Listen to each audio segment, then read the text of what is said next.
Practice problems. In this one, we have a ball that's thrown at an initial speed of 10 meters per second. And what's the angle above the horizontal to go to the greatest height? So we know that 45 degrees will give us the greatest horizontal displacement, but we want the greatest height, so shoot it straight up. And what angle do we shoot it at to shoot it straight up? That would be 90 degrees. Okay, in this next one, I'm just going to explain this diagram. So in this diagram, this is a demonstration that a lot of physics teachers do. It's a little setup like this with a spring, and this ball gets shot off to the side at the same time that this ball ends up falling straight down. And the question is, which one's going to hit the ground first? So in this situation, the ball that's traveling this way has an x velocity that doesn't have anything to do with the rate at which it falls. So even though it's moving this way, it's still accelerating down at 9.8 meters per second squared. This one's falling down at 9.8 meters per second squared. Remember, it's the height that determines the time it takes to hit the ground. So which one is going to hit the ground first? Well, they're going to hit at the same time. Ball A hits the tabletop at the same time as ball B. So we have 4 identical projectiles are launched with the same initial speed v, but at various angles from above the ground.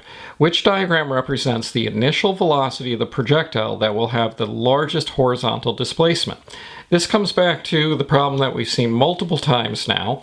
The greatest horizontal displacement is going to occur when we have a projectile launched at 45 degrees. Okay, so now we have a calculation problem. We have a student on the roof of a 50-meter high building, and they kick a stone at 4 meters per second horizontally. How much time for the stone to reach the ground? Now, the stone is going to do this. But the time for the stone to do this path is the same as a stone to just fall straight down 50 meters.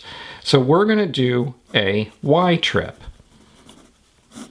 I'm going to call down to be positive, and my initial velocity is in the y direction, which is 0. Does the ball have an initial velocity to start with? Yes. But that's only x velocity. In the downward direction, it's not moving yet, so its initial velocity is 0. Acceleration is down, so down is positive. And the displacement is down 50 meters. And the question is, what's the time? And the easiest way to do this is d equals vit plus 1/2 at squared. And we have 50 meters equals 1/2 9.8 meters per second squared times t squared. And after you do the math on that, you get 3.2 seconds. The diagram below represents the path of a stunt car that's driven off a cliff. Compare the horizontal components of the car's velocity at point A to the horizontal component of the car's velocity at point B. We know that for a projectile that's falling down, its x velocity remains the same. So the answer is the same. 2 stones A and B are thrown horizontally from a cliff top. Stone A has an initial speed of 15 and stone B has an initial speed of 30. Compared to the time it takes stone A to reach the ground, the time it takes stone B to reach the ground is the same. One's going to do this, and the other's going to do this. But the height of the cliff is the same, so the time to reach the ground will be the same. Okay, a projectile is launched into the air with an initial speed of vi at an angle of 30 degrees. So here's our situation. It lands on the ground 2 seconds later. So on the diagram in your answer booklet, sketch the ideal path of the projectile. So that's going to be a parabola, and that's going to look like that. How does the maximum altitude of the projectile change as the launch angle is increased from 30 to 45 degrees.